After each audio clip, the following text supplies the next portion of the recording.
The most powerful transport system has no engine. In most developing countries, the dominant mode of transport does not burn fuel. It doesn't require electricity, it doesn't depend on subsidies, and it doesn't need parking permits. It's walking. In fact, in many African and Asian cities, 30 to 60% of all daily trips are made on foot. And yet, walking is often treated as an afterthought, a poverty indicator, or worse, invisible. Today I'm talking about active transportation, walking, cycling, and shared micromobility, and why the future of mobility in developing cities might depend less on engines and more on legs. Turns out the most scalable transport system ever invented is still attached to your body. This is the first episode of the 5th module on the course Urban Transportation in Developing Countries with the title The Future of Mobility theme from electric tuk-tuks to walkable futures. Watch the episodes of this course and receive a badge from YouTube. I'm Hushmar Masumi, it's Urban History.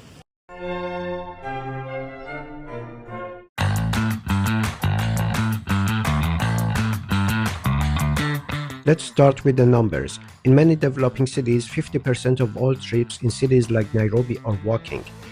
In Dhaka, walking accounts for around 40 to 45% of trips. In many Sub-Saharan African cities, over 60% of low-income commuters walk daily.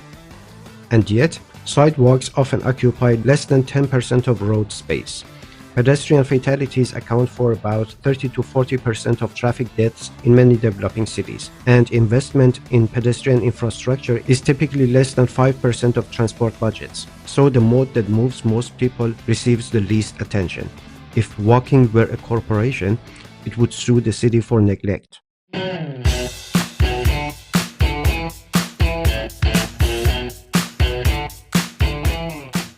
Globally, about 1.19 million people die annually in road traffic crashes.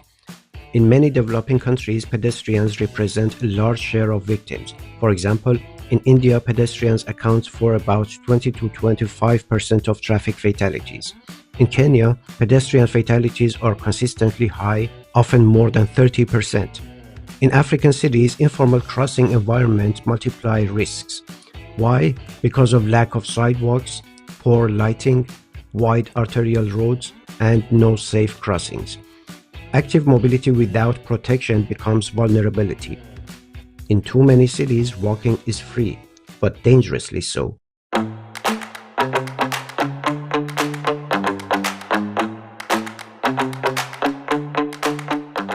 Now let's talk about cycling. In many developing cities, cycling mode share is below 5%, but in some Asian cities like Hanoi or parts of China, it once exceeded 20 to 30%. The decline of cycling often correlates with rising incomes, motorization, and lack of infrastructure. Yet cycling is incredibly efficient. A bicycle lane can carry about 5 to 10 times more people per meter than car lanes. Cycling infrastructure costs a fraction of road expansion, and bicycles produce zero emissions. In dense cities with short average trip distances, often under 5 kilometers, cycling is perfectly viable. Cities spend billions on flyovers while ignoring the cheapest transport multiplier ever built.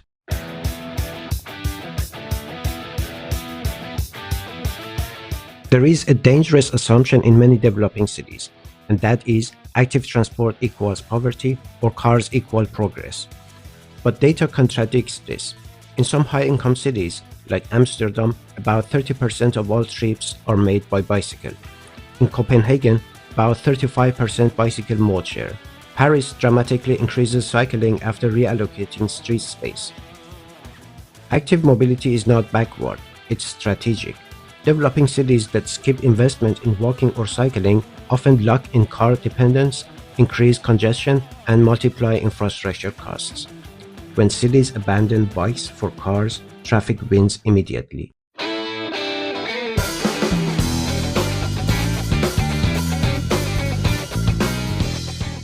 Now enter shared micromobility, shared bikes, e-bikes, and electric scooters. Shared bikes have grown rapidly in India and Southeast Asia, and micromobility apps operate in dense districts. Micromobility solves last-mile connectivity, short-distance congestion, and flexible travel. E-bikes can extend cycling range to 10 to 15 kilometers, reduce effort barriers, and support older users. But without safe lanes, they become chaotic. You can electrify a scooter, you can't electrify a bad street.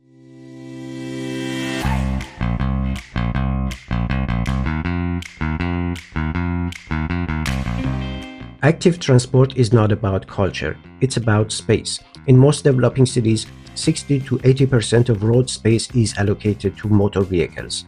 Vehicles often carry less than 30% of total travelers. If just 10 to 15% of road space were reallocated to protected bike lanes and sidewalks, mode share could shift dramatically. Cities that invest in protected lanes, traffic calming, and shorter crossing distances see immediate increases in walking and cycling.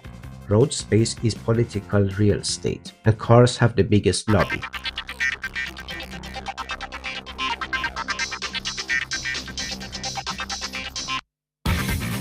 Transport infrastructure for cars costs billions, requires maintenance, and induces demand. Pedestrian and cycling infrastructure costs far less, requires minimal maintenance, reduces healthcare costs, reduces emissions, and reduces congestion.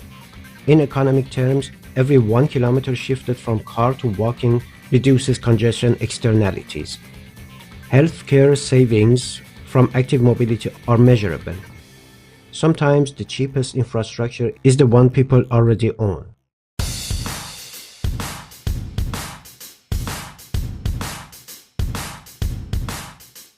Transport accounts for about 25% of global CO2 emissions and up to 40% of urban air pollution in some cities. In cities like Delhi, air quality exceeds WHO limits by multiples. Increasing walking and cycling reduces short car trips, which are often the most polluting. It lowers particulate matter exposure and reduces fuel consumption. Active mobility is not symbolic climate policy. It is measurable.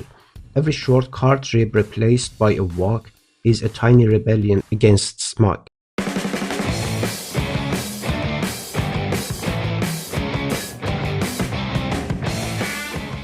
Active transport is affordable, accessible, and inclusive, but only if infrastructure is safe, crossings are accessible, and public space is protected. Without safe design, the poor walk dangerously, women face safety risks, and elderly citizens are excluded. Design determines who benefits. Mobility justice begins at the sidewalk.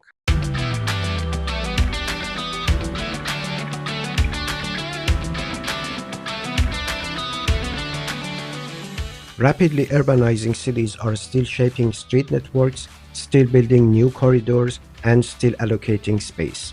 This is the moment to embed pedestrian priority, protect cycling corridors, and integrate micromobility with transit.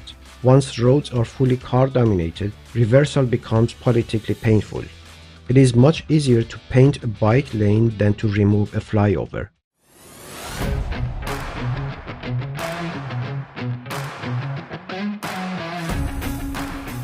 Active mobility doesn't replace public transport, it complements it. Best performing systems are walking plus bus, cycling plus metro, and scooter plus rail. Integration reduces car trips, last mile barriers, and network inefficiencies. The future is multimodal. The smartest cities don't choose sides, they choose combinations.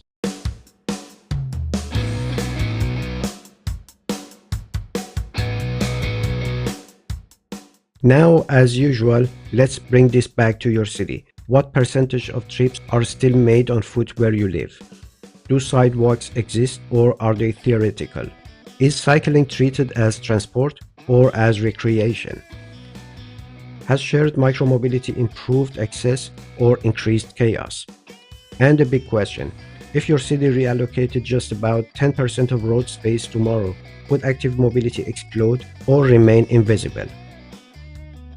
Share your city and your experience in the comments, because sometimes the future of transport doesn't need fuel, it needs space.